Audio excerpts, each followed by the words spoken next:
Hello, everyone, and thank you so much for joining today's ADAA live public webinar, Busting Myths That Keep Unwanted Intrusive Thoughts Stuck, a Q&A with our wonderful presenters. Please note for everyone joining us live that we do want this to be a really interactive discussion, so please feel free to put your questions in the chat. For anyone who does need it at the live presentation, there are closed captioning available, so please just turn those on in your Zoom feature. You can use the chat or the Q&A to put in any questions along the way. To just kind of get the show started, I'd love to introduce our wonderful presenters who are both longtime ADAA members, Dr. Martin Seif and Dr. Sally Winston. Dr. Seif is a master clinician who has spent the last 40 years developing innovative and highly successful treatment methods for anxiety disorders. He is a founder of ADAA and served on its board and clinical advisory board. He has done so much. Thank you so much for being here. And Dr. Winston is a clinical psychologist and co-director of the Anxiety and Stress Disorder Institutes of Maryland, who is an institutional member with us. She is nationally recognized for her expertise in treatment of anxiety disorders. You guys, I thank you so much for being here today. I think we are going to do our best to stay on time, but we have such a broad topic to cover, so I'm just going to kind of jump right in it with what are intrusive thoughts and what are the common misconceptions that are there? I'll be very brief. An intrusive thought is a stuck thought that is disturbing, and I think Sally can take it from there because that's a very brief response. Yeah, I think there's some confusion between an intrusive thought, which can be a passing thought, some odd thing that occurs to you and doesn't bother you, and it just kind of goes by, and it can be absurd or funny or even disturbing, but it doesn't get stuck. And what we want to talk about, which is actually problematic, is an unwanted intrusive thought, which is an intrusive thought that gets stuck, and it gets stuck partly because you hate it, it doesn't feel like you, and you struggle to get it out of your mind. And the more you do that, the more it's there. And the other piece of what happens as to why it gets stuck is that you build a story around it as to what the thought means, or what it might mean that you could do, or what it means about you, or you make something out of the thought with your imagination. And that also keeps it stuck because that's what gives you the emotional reaction to it. So that is a very different thing from a funny thing that just happens to pass your mind. What were you going to say? I'm going to follow up on that, Sally. I just want to make that distinction. Virtually everyone has what we're going to call passing intrusive thoughts, funny thoughts that pop into your mind that you may forget about or laugh at or think is weird or odd, and then they go on. And maybe at the end of the day, you don't even remember it. And unless it's funny or interesting or weird, you're not going to even remember it. That's not what we're talking about here. We're talking about people who have unwanted, stuck, intrusive thoughts. And these thoughts can develop into a great deal of, as Sally said, there's a commentary often that goes along about what it could mean. And then people start to feel like maybe it's an impulse. Maybe it's something that means something about me. Maybe it's a desire. Maybe it's an intent. And people start to become very concerned about that feeling that comes about as a result of that thought. What happens then is that since anxiety, the name of the game with anxiety is avoidance, people then try to push that thought away. They put effort in trying to push that thought away. And one of the things that people have to understand is that when we're dealing with anxiety, especially with intrusive thoughts or any kind of disturbing thought, effort works backwards. The harder you try, the less successful you are. Interesting. When we say stuck, how long does that mean? Is it a day? Is it more than one day? Is there a measurement there? No, that's a great question. I think when we say stuck, we mean it keeps coming back, and it resists any attempt to make it go away. So that it comes back repetitively. For some people, those thoughts last a day or a week or a month. For some, it's recurring. Sometimes they morph so that you're all concerned about one thought and then another one happens and you forget the first one and it morphs into something else because you have a sticky mind and thoughts tend to stick. Another way of looking at it also is that stuck thoughts tend to loop instead of progress in some way. And progressing would be going down the road towards planning something or making some conclusion. What happens often, stuck thoughts tend to loop, and they also, as Sally said, they tend to morph. So they go from one topic to another, but the next topic is also disturbing, and that becomes stuck in some way.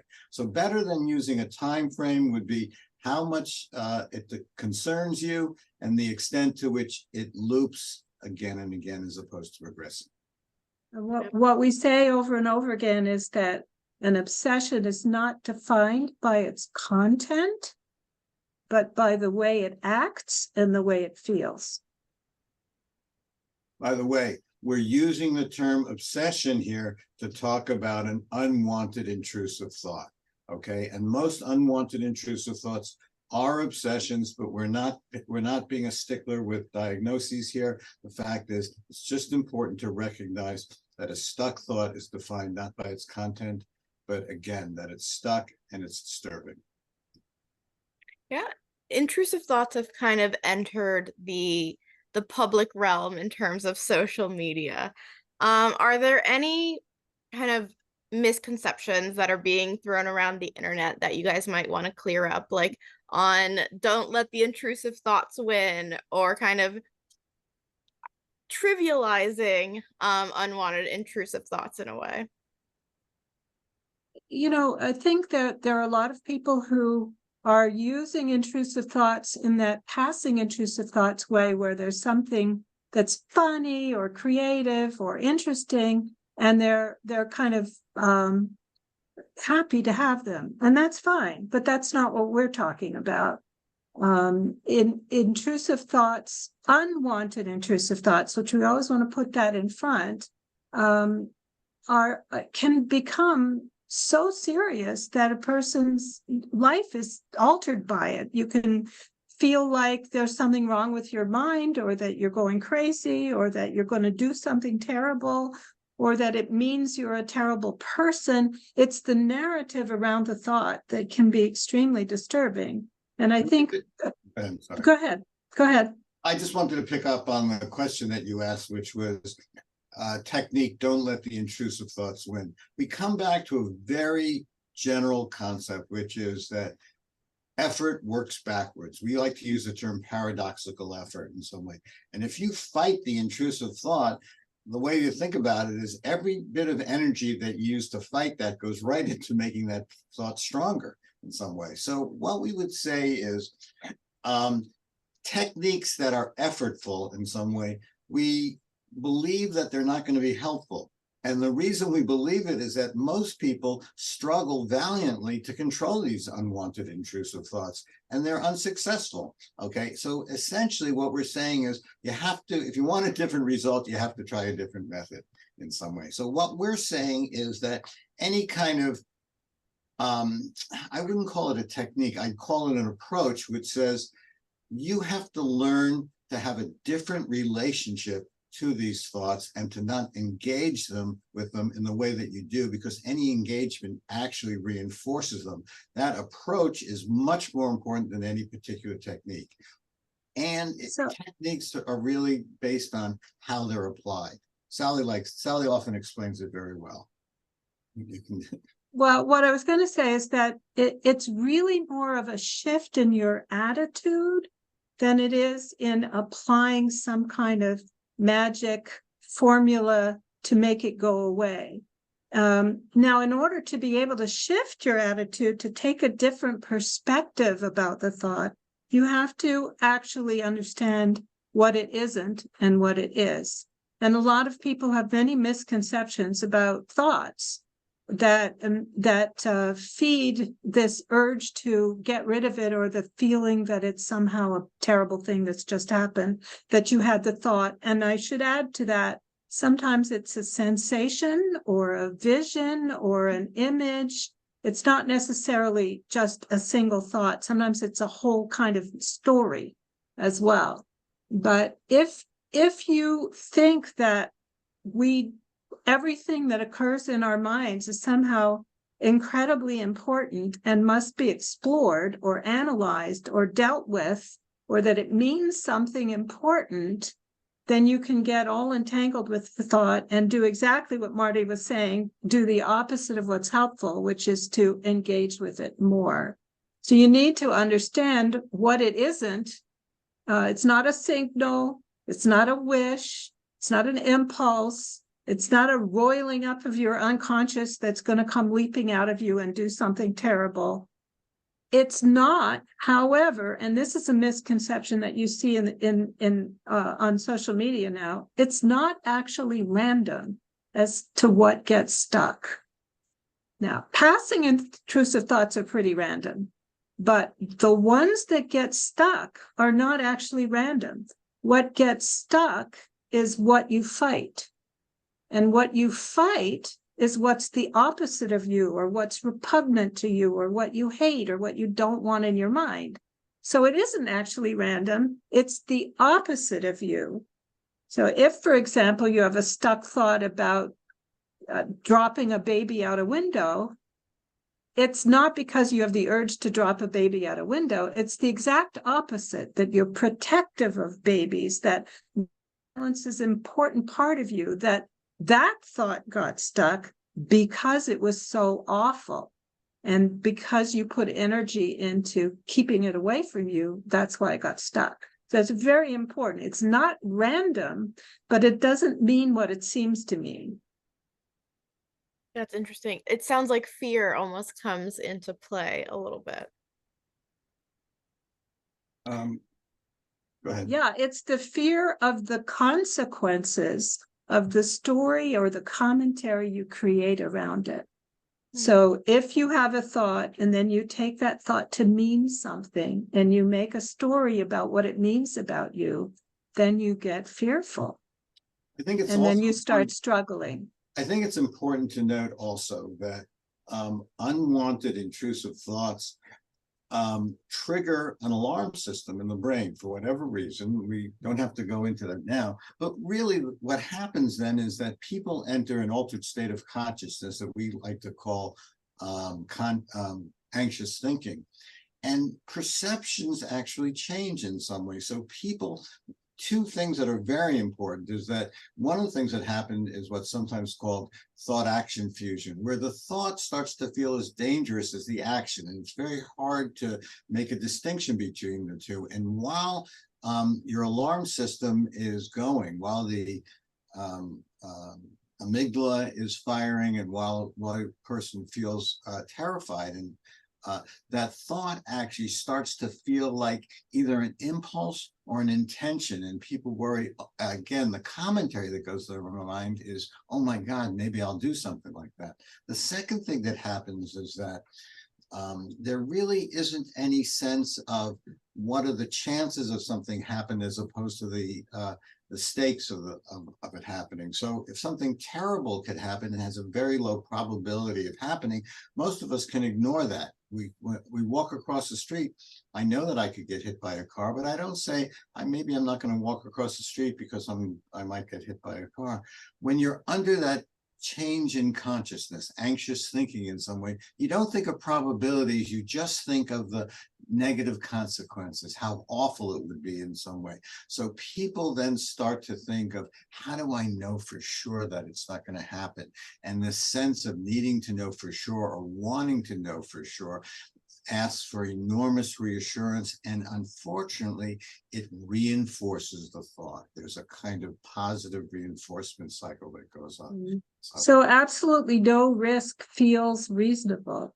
Exactly. In our normal state of mind, we take risks all the time, but under the spell of your getting hijacked by your imagination and being in this anxious consciousness, no risk feels reasonable. And so you start doing things to avoid risk. I like to tell patients two simple things. First of all, your mind is not as smart as you think it is. Okay, that's number one. And number two, what's that old quotation? The mind is a great servant, but a poor master. And what we're trying to do here is not be driven by the thoughts that come out of our mind in some way. What we want to do is take a very different approach. And Sally said, number one is a change in, well, an attitude change, but there are two basic changes that we're looking for in dealing with unwanted intrusive thoughts. Number one, a change in perspective. We call it a metacognitive perspective, which is to be able to say, wait a second, I'm having a thought now, X, Y, Z. The content is less important.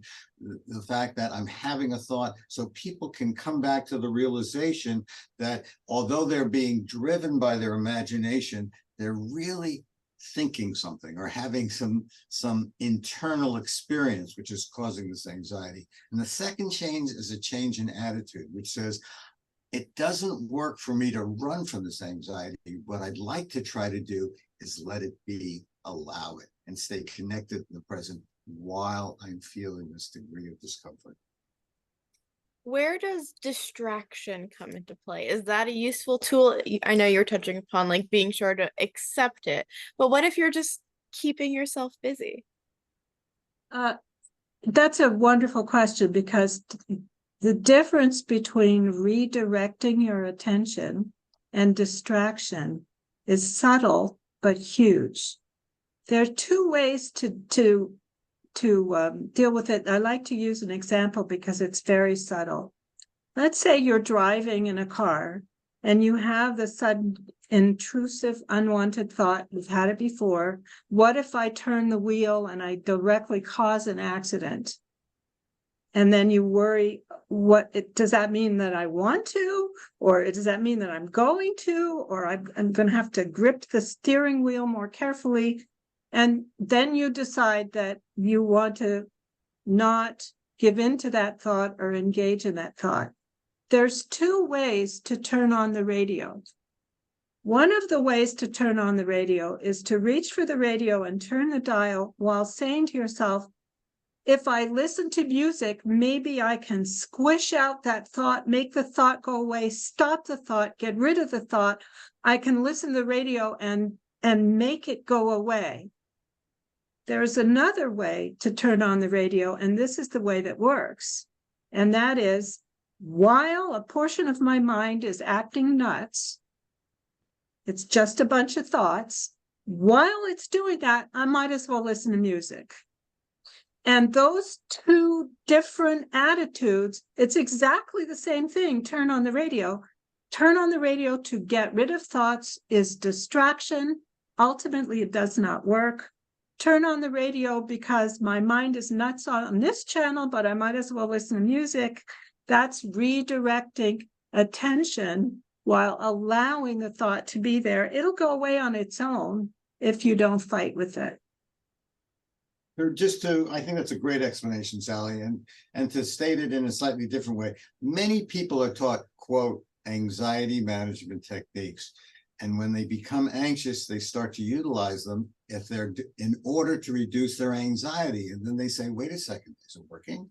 Am I feeling better? Am I feeling worse? Why isn't it working? Should it be working better? What happens then is that the technique actually contributes to anxiety in some way, rather than saying, while I'm feeling anxious, I'm going to stay connected as much as possible to the present. Remember, anxiety lives in the future, bites you in the present, but lives in the future. So the more you can stay connected to the present by changing your perspective and changing your attitude, the more you can stay connected to perceptual reality, the more grounded you are in the present, the less contribution you're making to this anxiety, okay? And the more opportunity you're giving for the anxiety and the intrusive thought to begin to recede into the background. We briefly touched upon reassurance with family and friends and said that it can kind of continue the spiral because we're getting reassured. How might a support system help in terms of getting better? Great question. Yeah, go ahead. First of all, there's a general concept that reassurance in general tends to reinforce. It's a double-edged sword. Reassurance is a double-edged sword. It often makes a person feel better. You sure I'm not going to do that? You sure I wouldn't? No, you're much too kind. Okay, good. It makes a person feel better in the moment, but in the long term, it reinforces and increases the intensity of an intrusion similar to that coming back in the future. So I think if both if family and friends and can discuss about the fact that people need to be able to progress in a way that seems manageable to them, that in fact they very often, for example, one of the things that Carl Robbins suggested years ago, which we use a lot, is he can give people a certain number of reassurance coupons per week, and family can use that and say, okay, you have 10 reassurance coupons for today, or 10 a week, depending on how often. And person says, oh, you think I'm not going to do it? And they say, you sure you want to use a coupon because you only have 3 left for this week? And say, well, I don't know, I'll think about it in some way. What we want to do is understand that it's this balance between wanting to learn to tolerate the discomfort so that it starts to recede in the background, and also recognizing the fact this is really hard work for a lot of people. Anxiety is uncomfortable, and no one wants to be tortured in some way. But I really believe that every time a person feels anxiety, it's a great opportunity to practice and learning how to deal with it better the next time. So I really believe that approaching anxiety is something that's a learning experience, uncomfortable, but not dangerous. That's important. Discomfort, not danger, is really very positive for any person who's trying to overcome an unwanted intrusive thought. And when your family and friends are withholding reassurance, it can be done kindly. It doesn't have to be done in a way that's negative. You can say something like, are you, do you really want me to reassure you? Remember, I'm not supposed to. Or I can see how uncomfortable you are, but you're strong enough to handle this without talking to me about it. Or many other ways of just kind of giving them a hug or something else that says, I understand that you're terribly uncomfortable and I don't want you to suffer, but at the same time, we all have a plan together that you're going to be learning a different relationship to this kind of thought. So it can be done kindly. It doesn't have to be done in a mean way. And the person who has the thought can take great pleasure in the fact that, wow, I got through that without having to resort to my old way of getting reassurance. So somehow it was uncomfortable, but I made it through without reassurance. And I know that somehow I'm training my brain to be less dependent on reassurance in the future. We have some people commenting that it's hard for them to stay grounded and in the moment when they're experiencing an unwanted intrusive thought. When they're in the midst of it, what tips can you give them to kind of stay in reality and be able to accept it and move on? I think simple things are helpful when you are inside that bubble and it all feels terrifying. Even though you may know at some level that this is part of that thing with unwanted intrusive thoughts, it can feel so terribly real. So simple little phrases that you develop for yourself that help burst you out of that bubble are helpful. Something like, not what if, but what is. Something simple like that, where you remind yourself that you are actually being hijacked by your imagination, by your body's false alarm going off, that you're caught up in this swirling world of your inside your imagination and your body. But there is reality out here, which is what is present. And if you can turn your attention to what's directly in front of you, your sensory information, what you see, what you hear, what the part, feel your 2 hands together, not in order to make the thought go away, but to be present in reality while the thought on its own can recede. And so get out of what if, back into what is, in a gentle kind of way? But it's a really good question, and it's a really, just about everyone says that it's very, very hard to connect to the present when you're involved in an intrusive thought.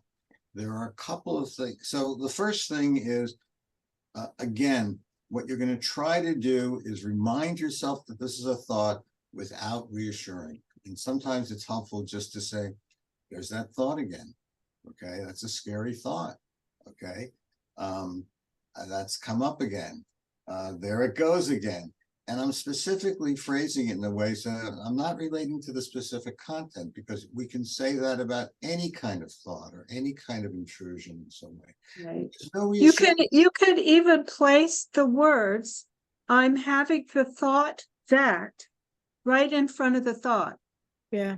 Because that Just helps you remind pull yourself. back in perspective to realize, oh yeah, it is a thought. It's not a warning. It's not a signal. It's not something I have to do anything about. And then And so, yeah, go ahead. and then I would just do one more thing. And then I would quote from a very wise woman from 80 years ago who would say, learn to let time pass. Okay, because that's a very difficult but important technique. Essentially, when you're dealing with it, the best thing you can do, which is very, very difficult, it's also the hardest thing to do, is to do nothing. And the rest of the thing, and learning to let time pass means allowing to fight not the fight, to not give in to the feeling of urgency. Okay. It's a difficult thing to do, and it's a very good question because everyone has difficulty connecting to the present. We had an insightful comment that said thoughts are not facts. So I think it's important, is what we're saying, to identify the difference between your thought and reality.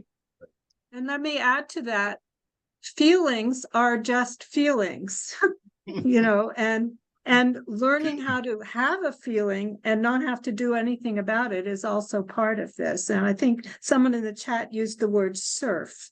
And I think it's a wonderful word for being able to simply have a feeling or thought or an experience of some kind and just ride on top of it without getting engaged with Yeah, it. I'm not very coordinated. I can't surf, but I can use the metaphor of floating. Somehow floating is a little easier for me. Surf, floating. The concept is to go with the flow in some way. Yeah. All the water analogies. When we were prepping for this call, we kind of discussed the idea that treatment and mental health and the awareness we have has been evolving over time. And you guys have written some books on the topic. I was interested to see how your knowledge as mental health professionals on unwanted intrusive thoughts has transformed over time. Oh, that's a good question. I mean, I think, we both went to graduate school 100 years ago. And at that point, I don't think anyone even talked about intrusive thoughts. We all thought that OCD, for example, was extremely rare and we would never run into a case of it most likely. And there was also nothing you could do about it. So everything we learned about OCD and about anxiety disorders was not in graduate school because there really was very little information. In fact, in 1980 was the first time that even panic attacks got into the DSM, which is the big dictionary of disorders. So the knowledge has really changed over the years. I think in the early days, people thought that intrusive thoughts had tremendous unconscious meaning.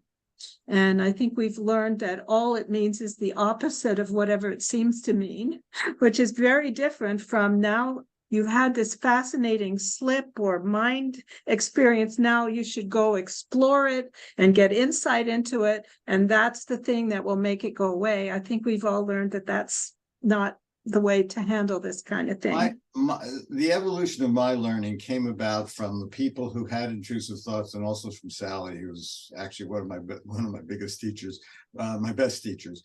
The books that we wrote on overcoming unwanted intrusive thoughts actually started because I had a little page on my personal website on what I called intrusive obsessive thoughts. I think that was the term. It's a 1 page.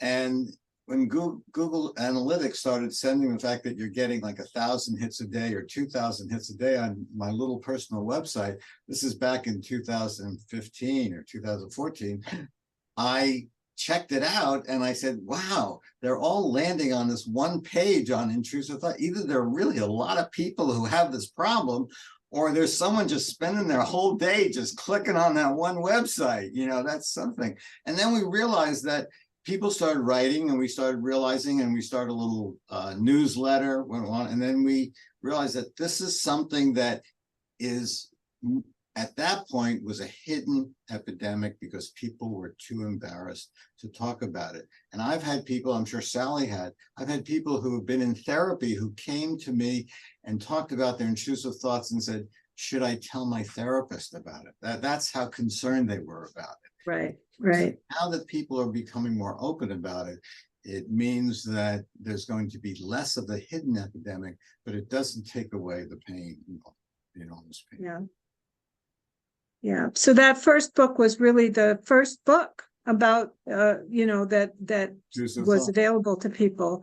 The Overcoming Unwanted Intrusive Thoughts. I think what we did then was, after we finished that first book, Overcoming Unwanted Intrusive Thoughts, we realized that we had focused entirely on the whole notion of the misunderstandings that people have about thoughts and their relationship with the thoughts and all of that. But what we hadn't done is write much about people's attempts to deal with the thoughts that didn't work. And that's reassurance seeking and checking compulsions. And so that's why we wrote the second book called Needing to Know for Sure, which was to take care of the second half of it, which is all the things that people do that keep you in that trap and going round and round and round that loop. So Yeah. the second book emerged because we hadn't really covered the whole topic in the first book. And the third book is about anticipatory anxiety, which is what drives avoidance, people either trying to not put themselves in circumstances that relate to those thoughts, or dealing with an orientation towards what if in the future. And so we wanted to talk about that as well. So as we sort of explore more things, and as people write to us with more complex questions, we realize that there's more questions to answer. Yeah. We have some questions that go into the difference between worry regarding like a real life crisis versus in ruminating on worry versus unwanted intrusive thoughts. And how do you differentiate those? That's Well, a great question. Wonderful question. What we talk about with worry is that there are two kinds of worry: productive worry and unproductive worry. Productive worry is about something real, where you have to come up with an action plan or have a solution or a plan A and maybe even a plan B that to handle something. And when you come up with your action plan, you can settle down and not keep thinking about it. So that's productive worry. Unproductive worry is just round and round and round and round on a topic. And that is similar to unwanted intrusive thoughts, because you're just looping round and round and not actually getting anywhere. It never gets solved. Worry itself has two parts. There's the what if part, which is the thing that occurs to you that makes your anxiety go up.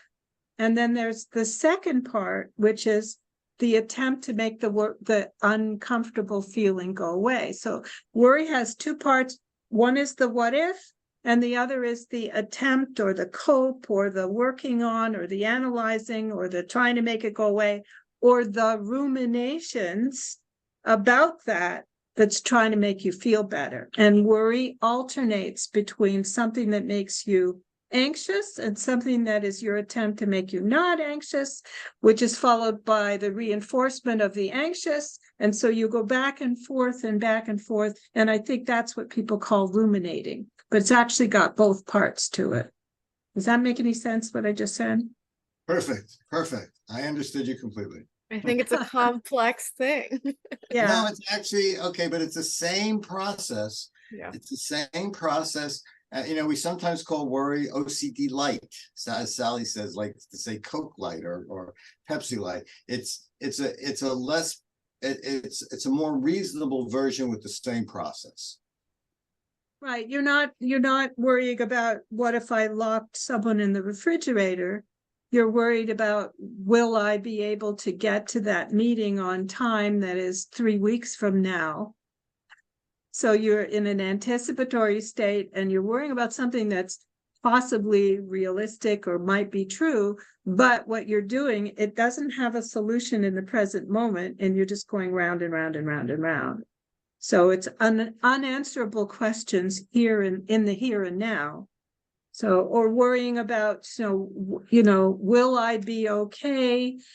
After my parents die, I won't be able to handle it. That's that kind of worry. It may not seem bizarre, like some of the OCD worries can seem bizarre, but it's still not an answerable question and not worth spending your time on. I think that's a great way to put it. I want to be conscious of time because we may have chatted a little more than we were supposed to, but it's okay. I'd love to give the opportunity for both of you to provide some key takeaways for the people who are joining here today. Who's got a key takeaway? Oh, I didn't know we were supposed to prepare. I'm springing it on you.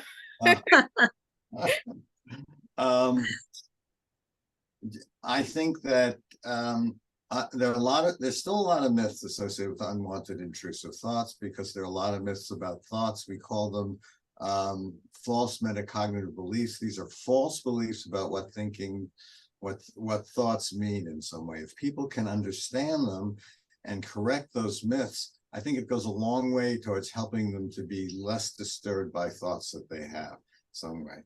And I think the important thing is for people to pay attention, not only to the thought, but the commentary, the catastrophic commentary that goes along with those thoughts in some way. This might mean something terrible about me. This might mean something that I'm losing my mind. Whatever it is, in some way, if people can understand, if people can follow that and recognize that these thoughts are what add to and reinforce the anxiety associated with unwanted intrusive thoughts, I think it goes a long way to helping to make them feel more manageable. Another thing I agree with that completely. And a shorter way of saying that might be, don't put your trust in the hypothetical, imaginary story that you've told yourself. Put your trust in what's real and true right in front of you. Thank you guys so much for being here today. We had so many wonderful questions come in. We are sorry we couldn't get to them all, and we'll try to perhaps get together again and continue the conversation. Dr. Seif, Dr. Winston, thank you so much. To all of our audience, please feel free to explore ADAA.org. We have so many amazing resources available, including our Find Your Therapist directory if you are looking for help. Thank you. Thank you for having us. Thank you. It's a pleasure.